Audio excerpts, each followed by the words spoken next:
Welcome back to Mamas Who Lead. I'm your host, Laura Carafino, and today I have a treat for you guys. Today I am sitting down with the amazing Sarah Faulkner. She is the founder of Milk Velvet Pearls, a faith-inspired jewelry brand, and the author of the upcoming memoir, The Making of a Pearl. Sarah's story is one of miraculous survival and unwavering faith. And just the beautiful truth that God can turn our deepest pain into our greatest purpose. And I will let Sarah tell you more about her remarkable story. Just welcome to Mamas Who Lead, Sarah. I'm just so honored to have you here.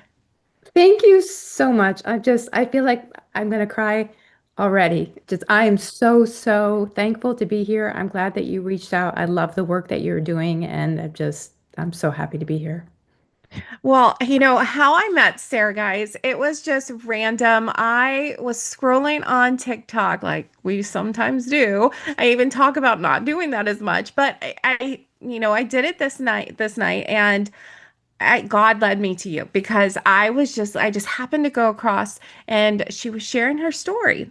And I was just like, oh my goodness, so many people need to hear this because there's so many women that have gone through so traumatic illnesses and stuff when we'll dive into your story, but it's just so important to hear it. And so I want to start with that. Like what you went through can only be described as a miracle. So can you take us back to like the 2019 when you survived a brain aneurysm rupture and what the doctor said was unsurvivable?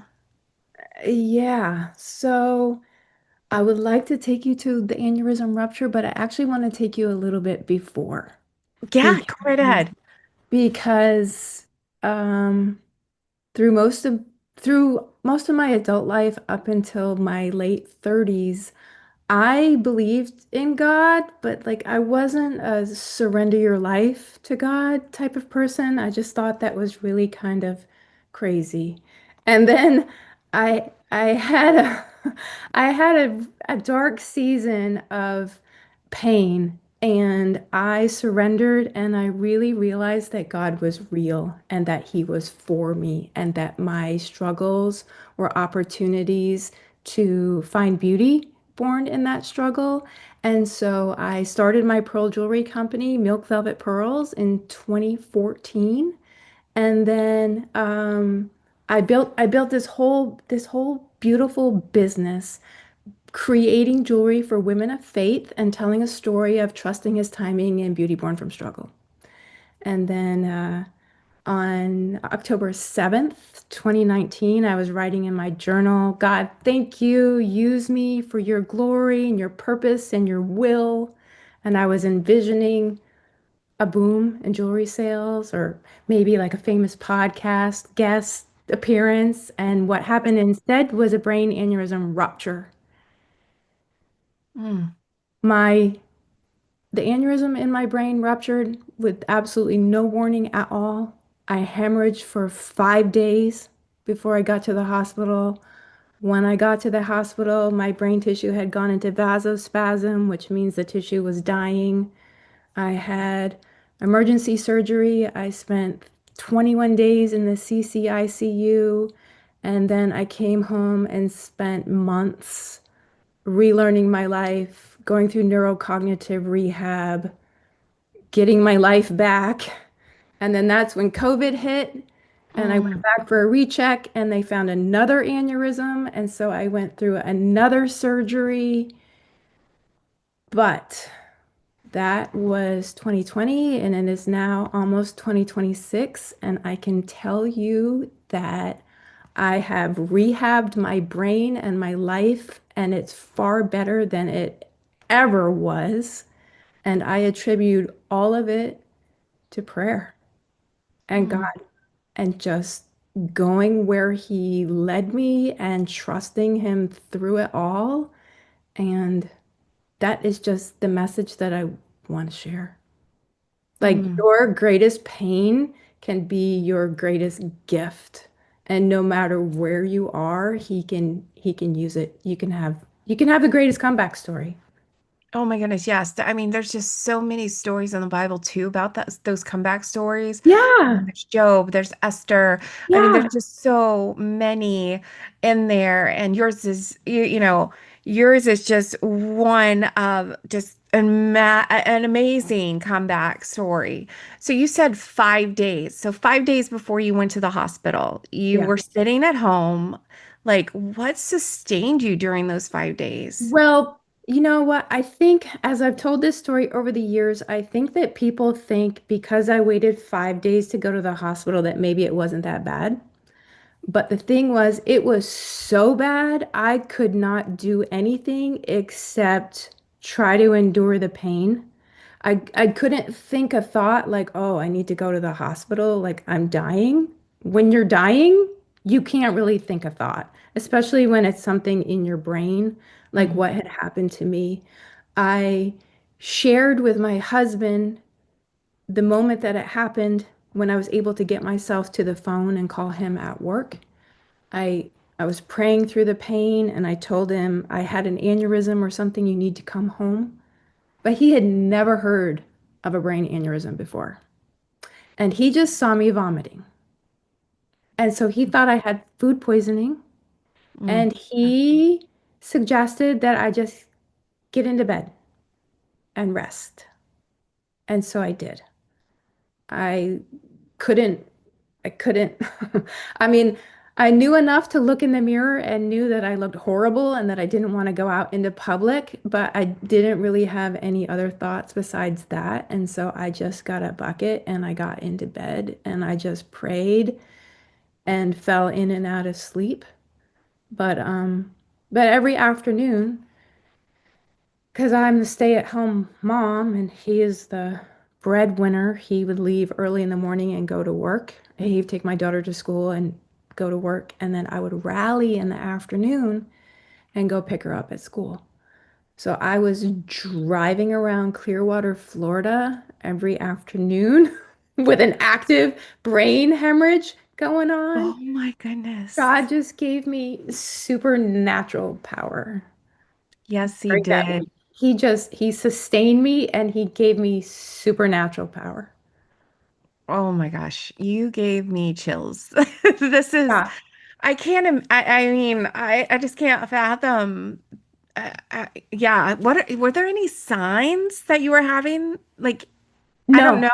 no, no. None. That morning I had gotten up at 5 o'clock like I normally do. I had prayed and journaled. I brought my daughter to school. I went and swam laps and then I came home and I was in the shower. I was like planning my whole day. I was in the shower when it hit. Mm. And then af after my surgery, after about a week or so when I have memory, I remember my neurosurgeon, he used to come in every day. He would like lean against the wall, cross his arms, and look at me and shake his head and go, people don't live through what you live through. People don't live. And I knew it was because I prayed. Like, I Absolutely. survived the unsurvivable. I should have died. Most people die immediately. They don't die immediately, they die in the next 14 to 30 days. And those who live very often have permanent disability, neurocognitive disability. I got it all back. Yeah. I mean, this obviously definitely probably changed your understanding of God's purpose for your life. Oh, it changed my understanding of everything. I felt like number one, like my faith got proved true. Yes. Number one, I had a vision of Jesus in the hospital when I wanted to die because there was a string of about 10 days where the therapy that they were doing on me to try to preserve my brain tissue from dying consisted of high salt, high fluids, and high pressure. So they were giving me all this salt. They would not let me drink any water. I couldn't have a sip of water for 28 days. They were Mm. artificially raising my blood pressure, and I just felt like I was going to die. I had no agency. I was laying in a bed. I had this massive headache. I had constant nausea, constant thirst. I couldn't do anything. I just wanted to die. And I just kept saying that I wanted to die. And then I had this vision of Jesus in the room with me. And it was like he was a general in command of an army. I just knew that he was in control of everything. And it kind of took me over after that. Like it didn't take the pain away, but it gave me this peace.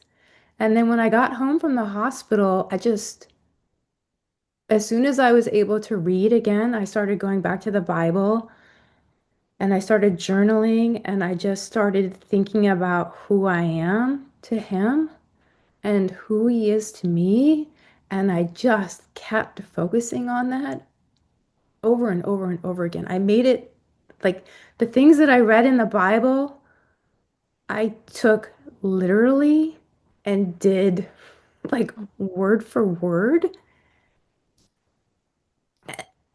I could see, I felt my brain changing and renewing in real time. It, like, I'm still struggling to find the words and to tell people how amazing it all turned out. Just when I realized that I could renew my brain through God's word, it just unleashed this whole excitement inside of me. Like, what else can I do? If I can rewire my whole brain with God, like, what else can I do? And so since then, I have just been kind of like I don't know. I'm really on fire. And so I am expanding my jewelry business. I am going to get into public speaking, publishing my memoir. I'm developing workshops. I've got workbooks and devotionals coming along. I'm just so excited about this very new, very old method that I have stumbled onto. I was gonna say, like you looking at you can just tell you're like you're lit up. You're in on fire, like you're glowing. It's You so can just see it. amazing. You can see it. So I believe it wholeheartedly. Like, our bodies can do incredible things. We have Mhm. to believe that God gave us the power Yeah. to heal ourselves Yeah. and believe wholeheartedly in that. And I think that's where a lot of people, we don't fully believe and struggle with that belief sometimes. Yeah, it's the verse that I held on to and still hold on to today is do not conform yourself to the world, Mm, hmm. but be renewed by the transforming of your mind. That's exactly what you have to do because if you listen to what the world tells you, like nobody would have blamed me if I had just shriveled up and let that experience take over my life. Like my good and dear friends told me, just accept your new normal. I was sitting in a diaper staring out of the window and I couldn't do anything. And they just told me just to accept my new normal. And I was like, no, I'm Mm-mm. 48 years old. My life is not over. Uh, no, I'm not going to do that. And then I had a moment with Jesus where I told him that I was going to trust him to heal me. I honestly didn't know if he would because I wasn't supposed to have survived. Mm. But I said, if he does heal me, I'm going to tell everybody. And so this is me telling everybody, like I he love it. I love he, it. he healed And me. he healed you. He healed I, me. I've seen some other people's stories and they're not as, some remarkable, I can't say the word, remarkable recovery stories from aneurysms. And, so far your story is like, I'm just full, like, you don't have any issues at all. No, I don't. Mm-mm. It That's took a incredible. long time. It took a long time. And most of that long time was me learning to think differently because I realized that what I think about is what I get. And so if I think, oh, I'm tired, oh, I'm oh, I'm overwhelmed. Oh, I'm disappointed. Oh, I'm mad at this person or whatever. Like you get more of that. It says it Mm. in the Bible, as a man Oh yeah. thinks, so he is. And to the one who has more, more will be given. Um, I just really think that our life experience, actually, I think our life experience is based on a couple different things. I think how we treat ourselves is based on what we think about God. That's good. And I think that I actually just lost that other thought that I was thinking about. But I realized that when I put God as the number one love of my life, and felt his love for me in return, I started treating myself differently. I started putting myself to bed. I started, asking for help. I started eating really nutritious foods. I stopped with the whole self-sabotage thing. I just felt like if I was worthy to God, like I need to be taking better care of myself. Mm. I never did that before. I always treated myself like a machine. I was working 24 hours because I was doing something important. And then you're a mom and you got a family and you got a house and you got extended family and you got like all of these things vying for your attention all the time. I just always found like I didn't take care of myself, or I was always like alternating between taking care of myself and not taking care of myself. Mm. Whereas now it's more steady. And I think a lot of mothers do that. Like I we know. put everyone above ourselves and we are last, and there's usually not much left for us even, Yeah, we were not filling our cups. But if we fill our yeah. cup with Jesus, so much changes. So much Hmm. changes.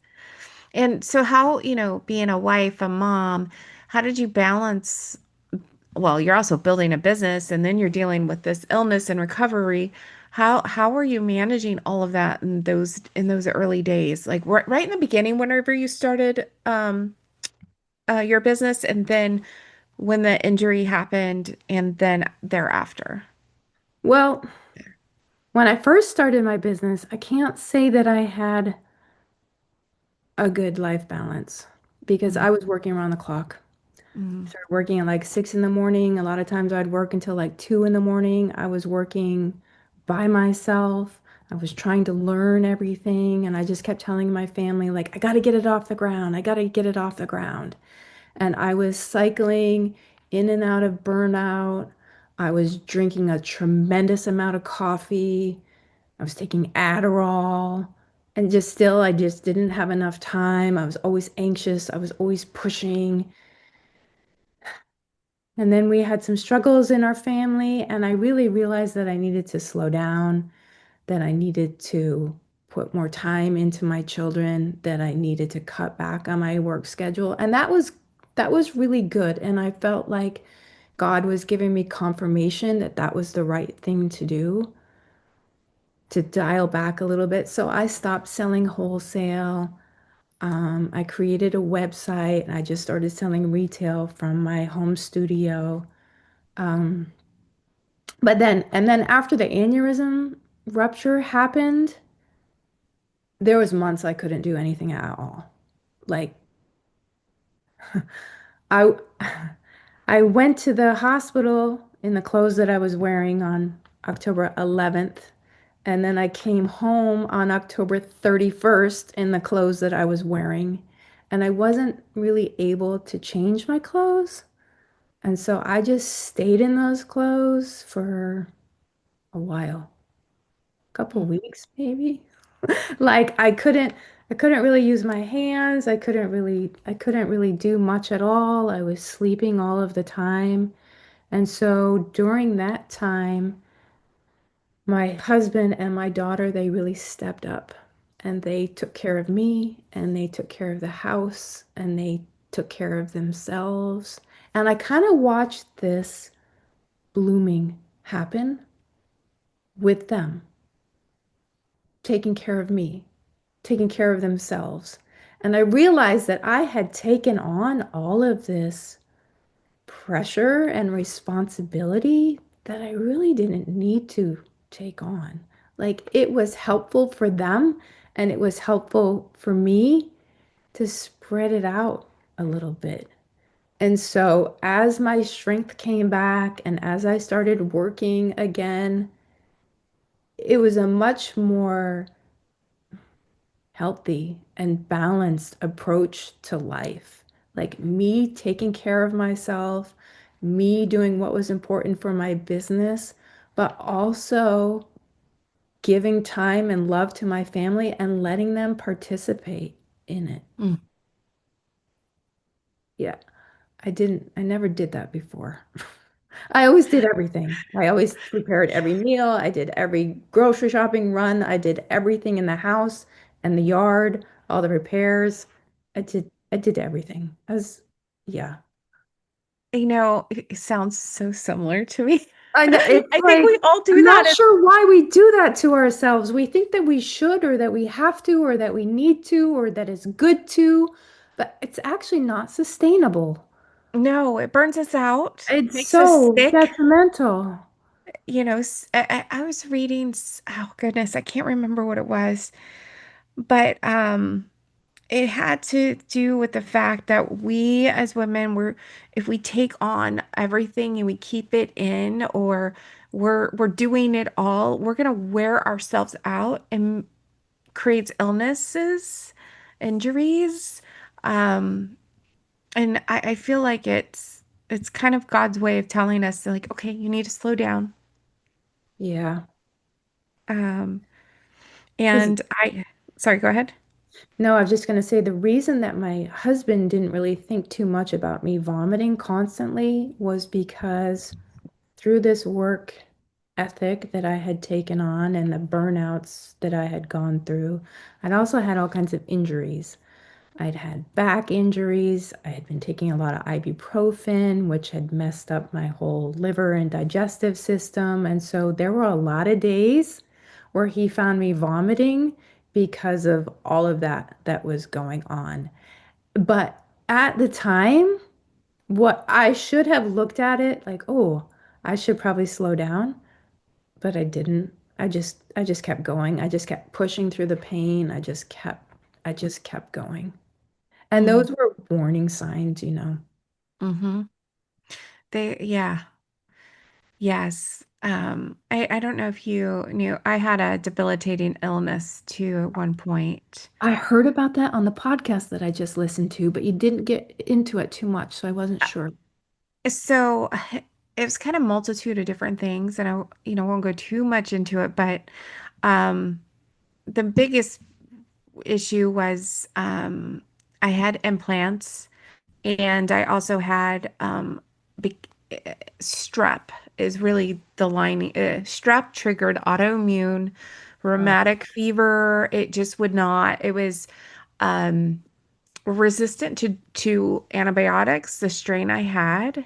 So uh, even though I was doing antibiotics, it didn't help, and so it triggered a slew of illnesses from it, like autoimmune responses. And it was to a point where one doctor was like, "You have maybe 6 months to live." It was so bad. And I was like, "No, I don't feel like it's my time.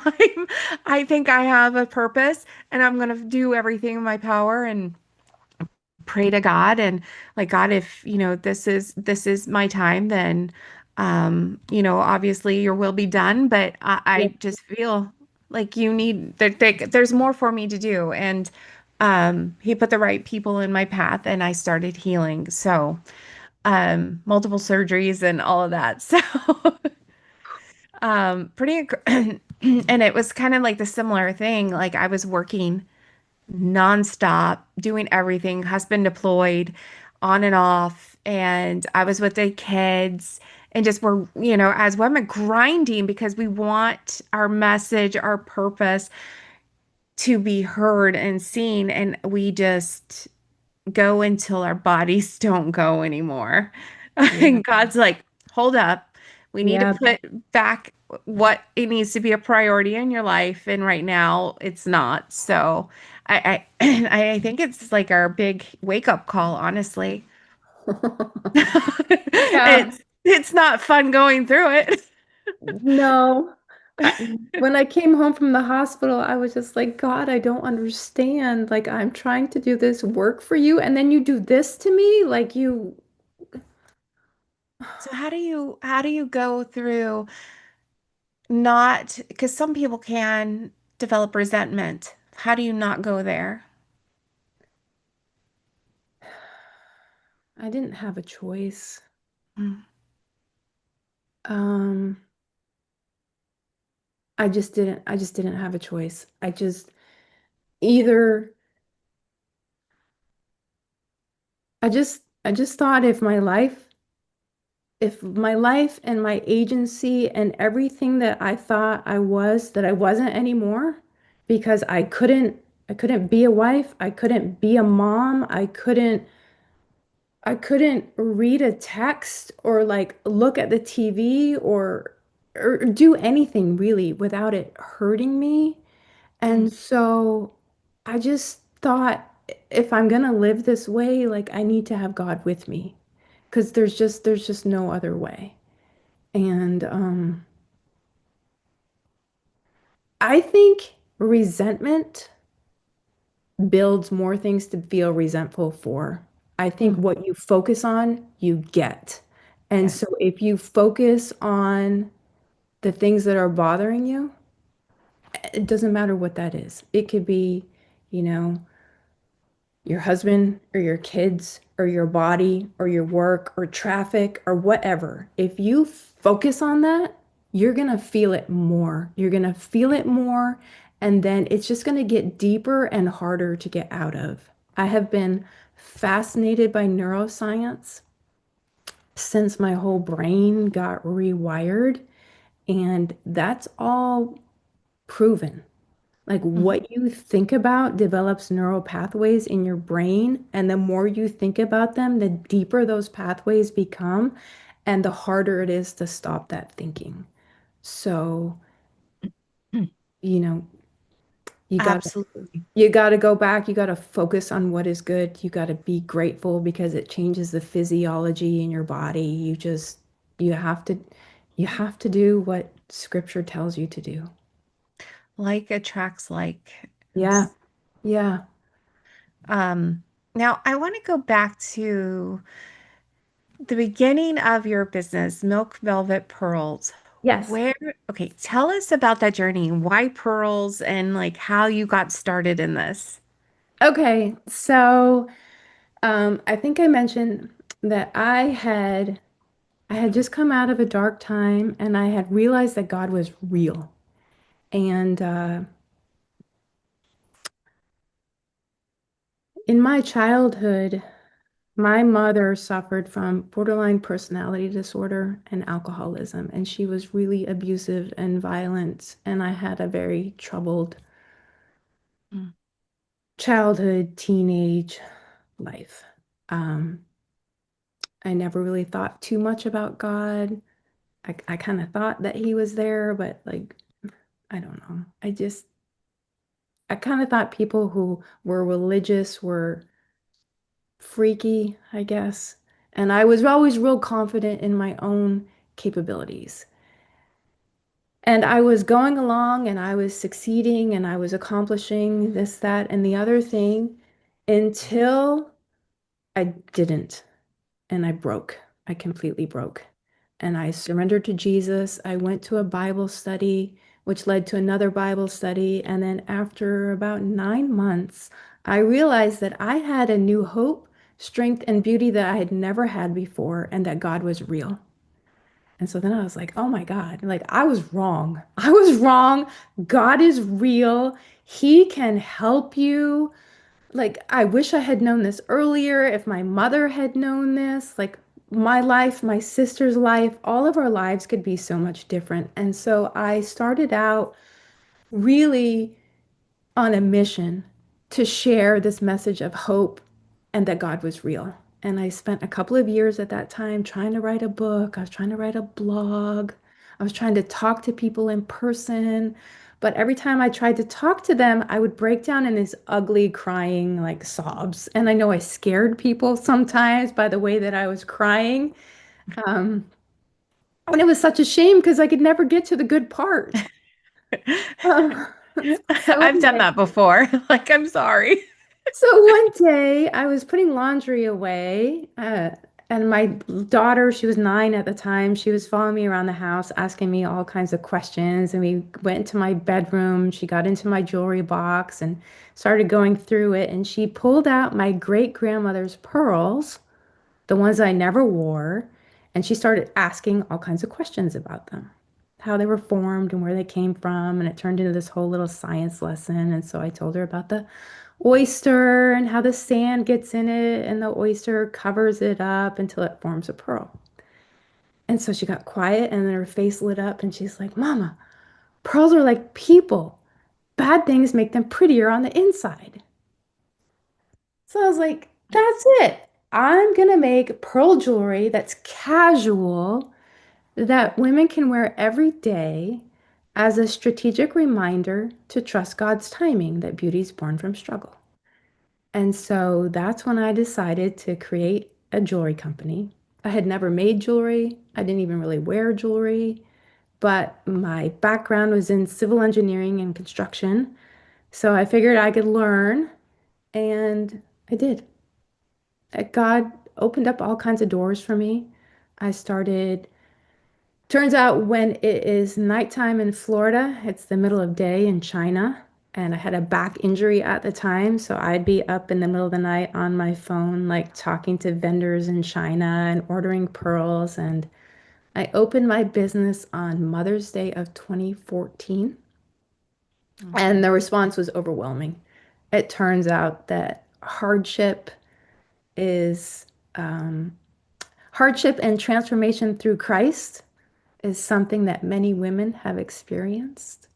And so I just got flooded with orders and my business took off.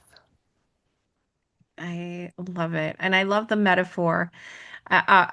It's absolutely beautiful and it's so true.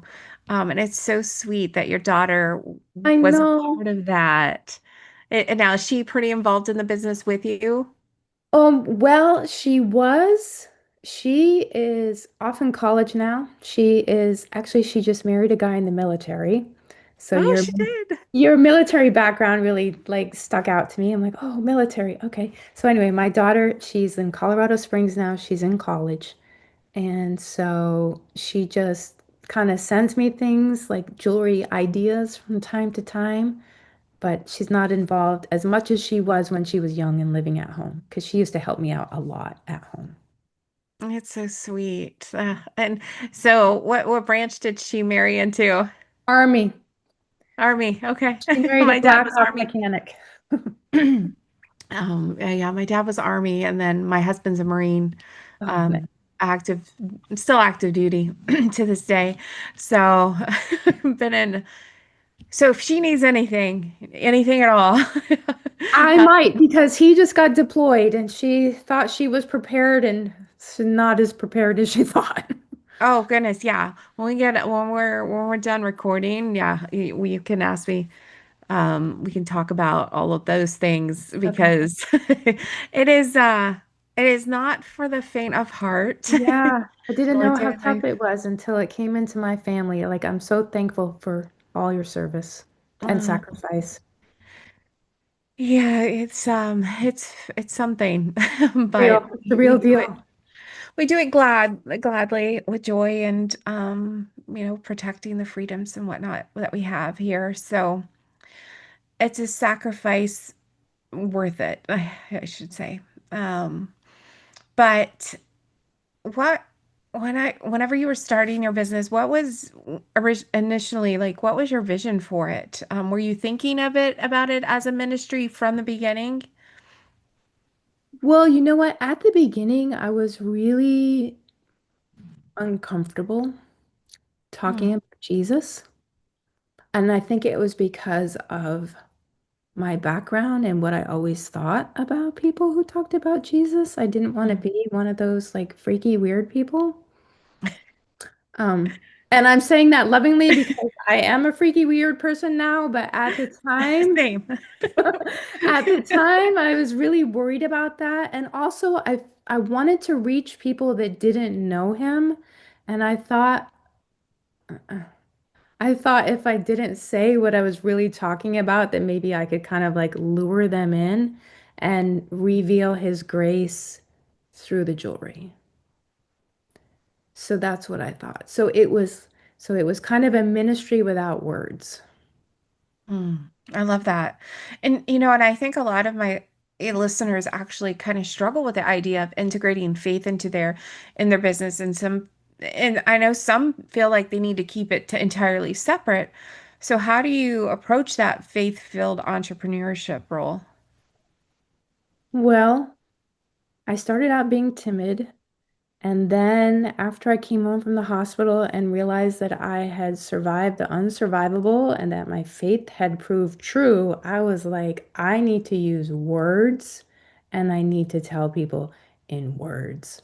I need to figure out how I'm going to do this.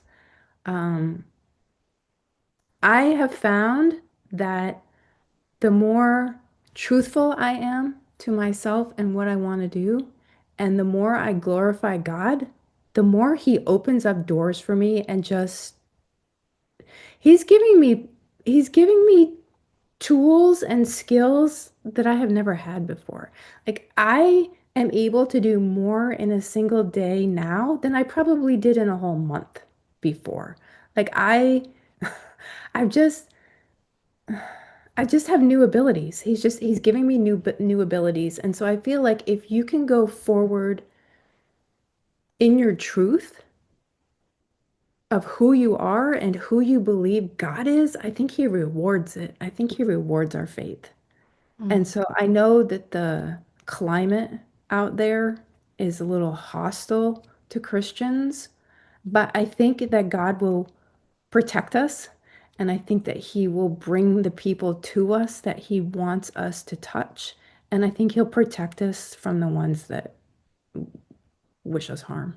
At least that's what I'm going on right now. I believe so too.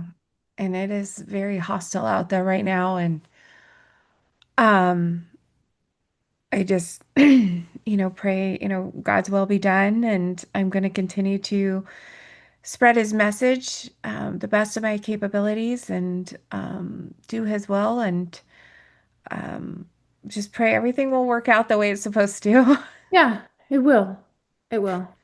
um, so you've grown this brand, this personal passion project from the beginning, from your bedroom, playing with your jewelry box with your daughter to a, this global brand now.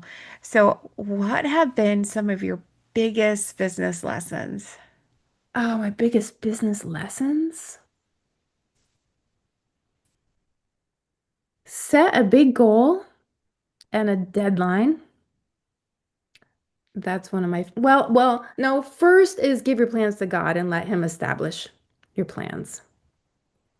And then set a big goal and believe that you can do it. Really, the big goals and the deadlines are what have moved me forward. Um, and then I just I just keep practicing gratitude. Mm. I just give my plans to him. I set big goals and I keep practicing gratitude. And I had this revelation the other day, like maybe up until just recently, like just this year, maybe just this month. I've always felt like I was trying to get somewhere and like achieve something and kind of be done. Like I just wanted to achieve it. But I realized the joy, and this is so cliche, but the joy is not in the destination, the joy is in the journey. And so when I am just pursuing what I think is my purpose, which is sharing God's grace, it is satisfying me now. It is satisfying me, it's nourishing me, it's just giving me the most beautiful experience of life. I have courage and I have confidence and I just have like I have an energy that keeps getting renewed each day. And so, yeah, that's what I would say. I love that. Now, has there been any challenges that you've came across whenever you were starting your business? Challenges? As like whenever you were first starting, what was your any biggest challenge for you when you were starting out? Like say someone who's wanting to start a jewelry business, like how would they go about that, like at first? Well, I started out on Etsy. Okay. I think Etsy is a really, really good place to start because it's a platform that has all of the mechanics already built into it. So you have a place to put your product, you have a way to collect payment, you have a site that will promote you and push you to customers. So I think that's a really, really good place to start.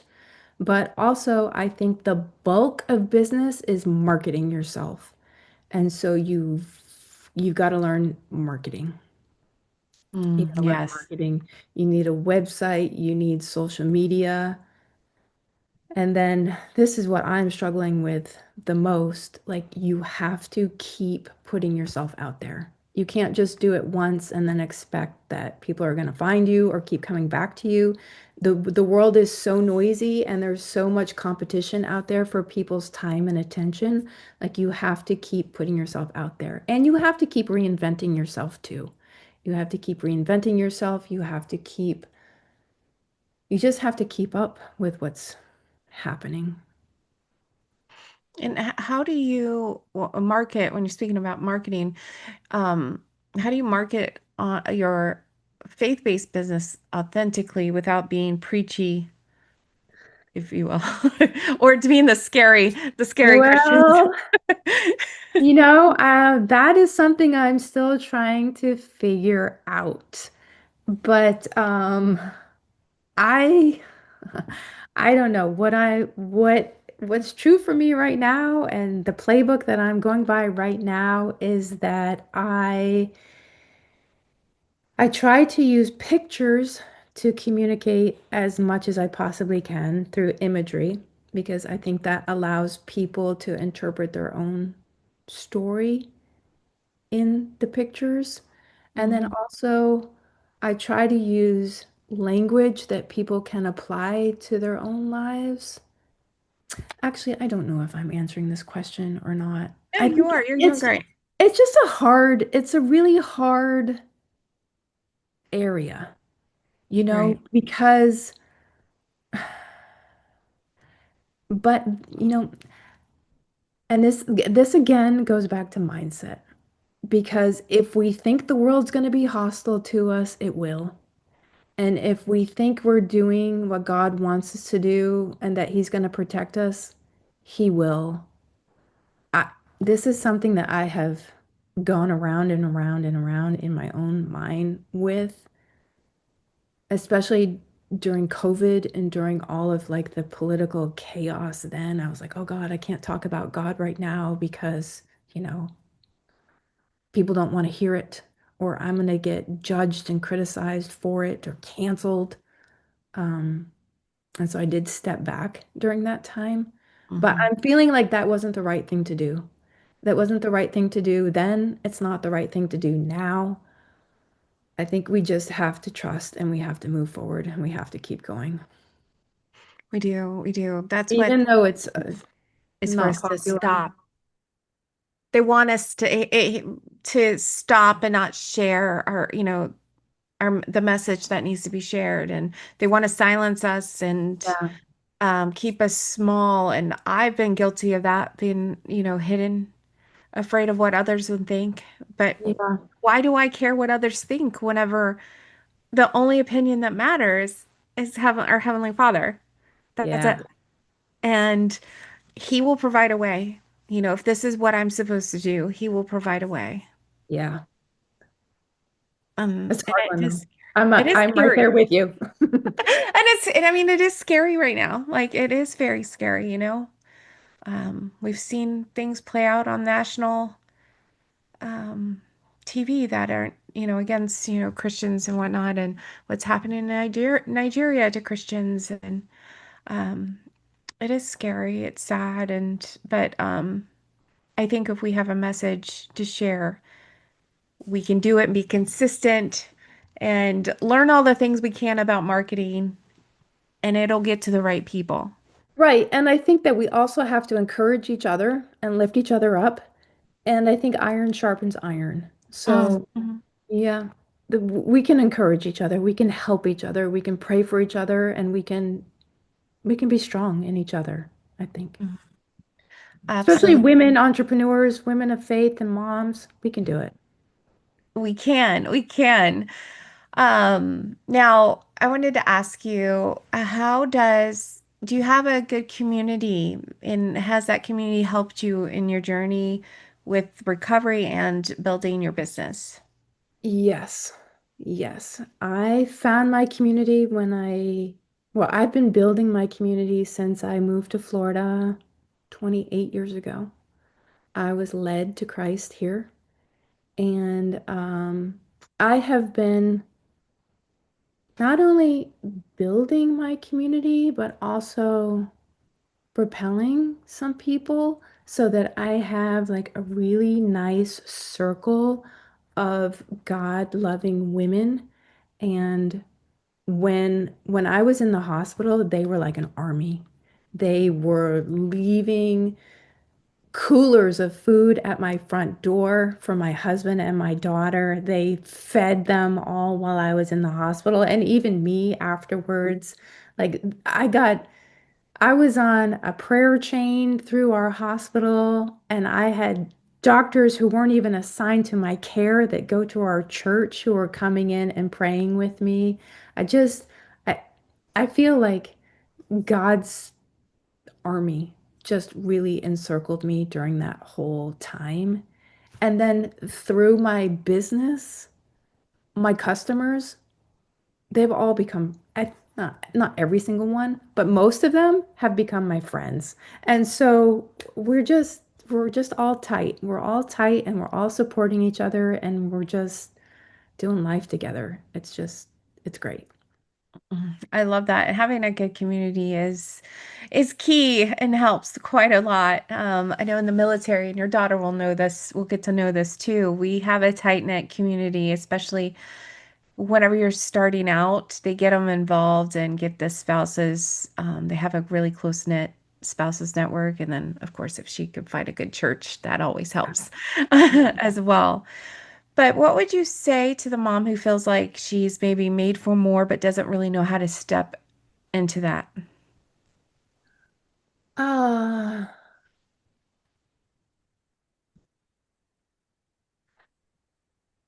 you know what? I think it's Isaiah 54. Enlarge the place of your tent, that whole scripture. I like to pray. I like to pray scripture over my life. I Mm. like to pray, like there was a time I prayed the prayer of Jabez all Yeah. the time. I love the enlarge the place of your tent, you know, lengthen your stakes, and I can't remember it all now. This is a bummer. But I really like to find scripture that's about expanding, and I like to keep focusing on that scripture, and I keep telling myself of who I am in Christ. And I find that sort of like organically, you believe it and your brain goes looking for it, and then you're doing it. And so it's a matter of trusting. It's a matter of trust and obedience and love and not being afraid to go forward. I love that. Now, if someone, let's say they want to start a faith-based business, Mhm. what advice would you give them? Go for it. I love it. Go for it. Go for it. Yeah. Like God's going to be there. He's going to help you. You're going to be so glad that you did it. It's the most rewarding thing ever. It is. It truly is. And, how do you handle like spiritual warfare as a faith-based entrepreneur? And there's a lot of it. Yeah. There can be. And so that's why it's taken me so long to write this book.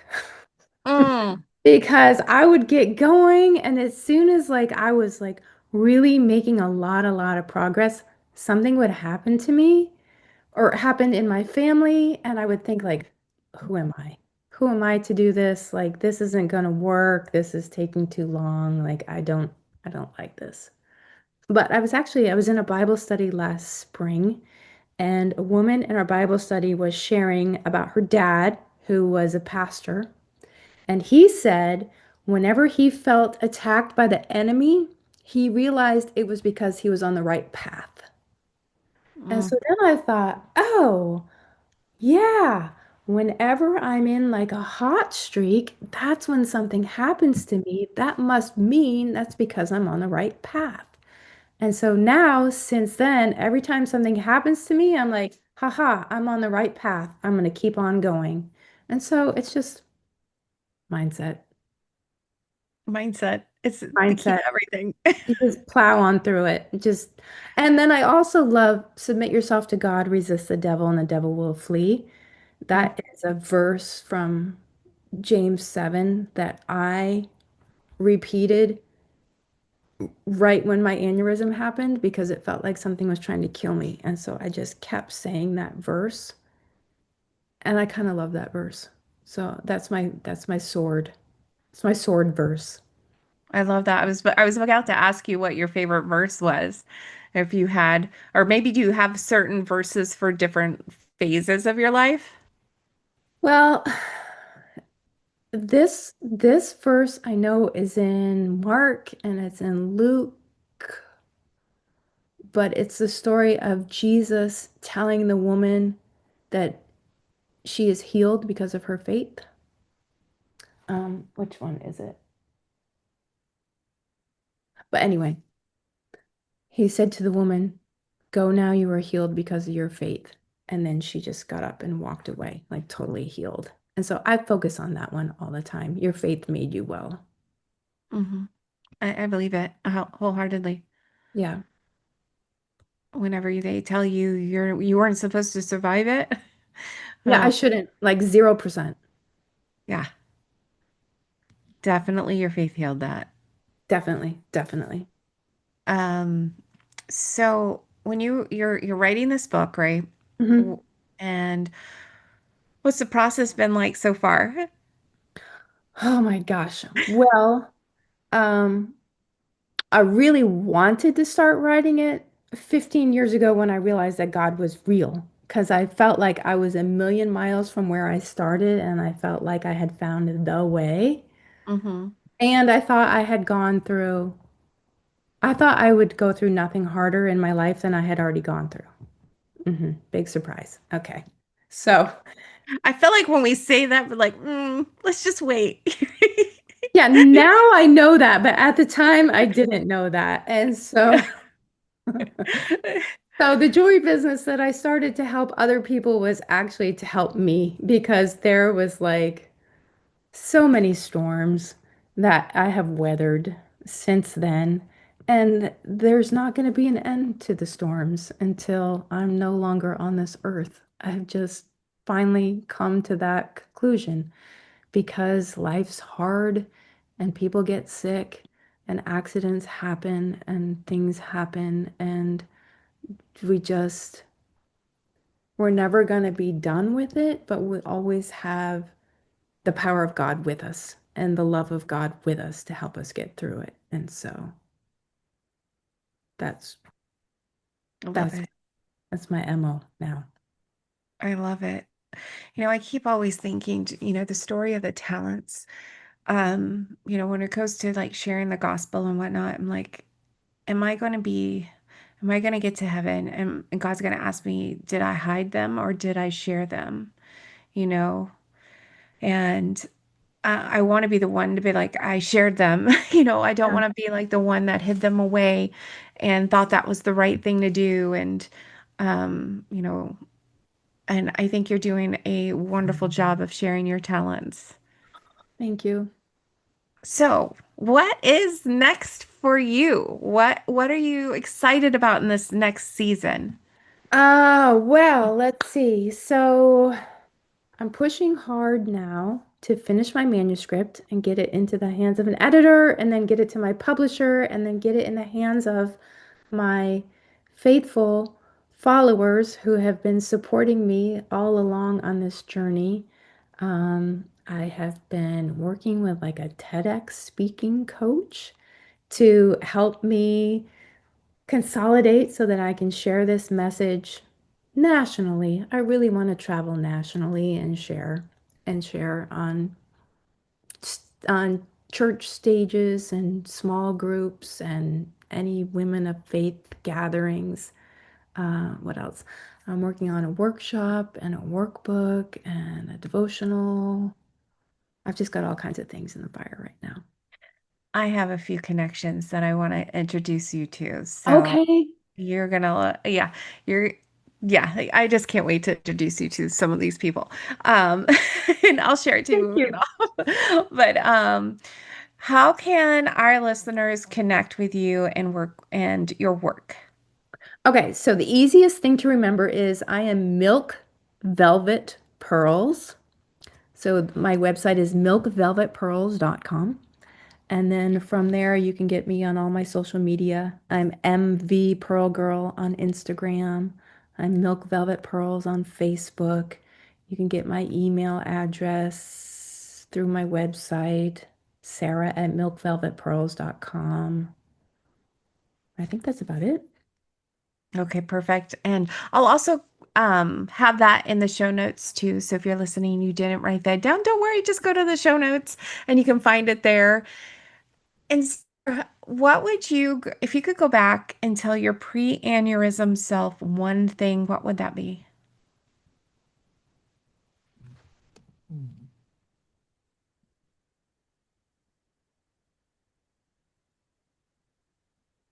There's a line in Ecclesiastes that says, "Fear God and do what He tells you to do." Let's Mm, say that. yeah, I love that. That means love Him. That means obey Him. That means take care of yourself. That means believe that what you've asked for will be granted to you. That means believe with no doubt. That means have a positive mindset. That means all of those things. Do what He tells you to do. Well, you're doing a good job of it. Thank you. Now, before we go, I have a couple more questions, but Okay. what do you want your legacy to be? And now I'm coming at you with the hard ones. No, no. I just want people to know that they can overcome anything. They Mm, can overcome the trauma from childhood. They can stop generational trauma. They can overcome addiction. They can experience the love that they have always wanted. They can feel freedom. They can feel purpose. They can just there's hope. There's just impossible glorious hope that I didn't know was out there and that I think a lot of other people don't know is out there, and I just want people to know that it's available. Like what God did for me, He wants to do for you. He wants to do for everyone. That's mm, that's why Jesus was sent here. Like this is His plan. That's what He wants. He just wants us to surrender to Him mm. and believe in Him, even when our circumstances look impossible. What would you say to that woman? She's listening right now who feels like maybe her struggles are too big. Like her There's dreams are, nothing too big. There's nothing too big. love it. Nothing too big. You're amazing, Sarah. Thank you Thank so you. much. Thank you, thank you, You're thank welcome. Thank you. you. What a treat.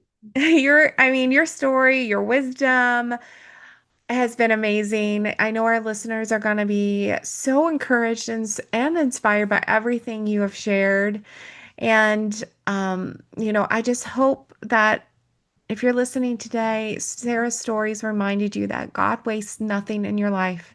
Every struggle, every hard season, every moment of pain, He can use it all for His glory and for your good. You are made for more, and your story isn't over. And if you've been blessed by this episode, please, please, please share it with another mama who needs to hear it. And don't forget to subscribe to Mamas Who Lead so you never miss an episode. So until next time, keep leading, keep growing, and keep believing in what is possible.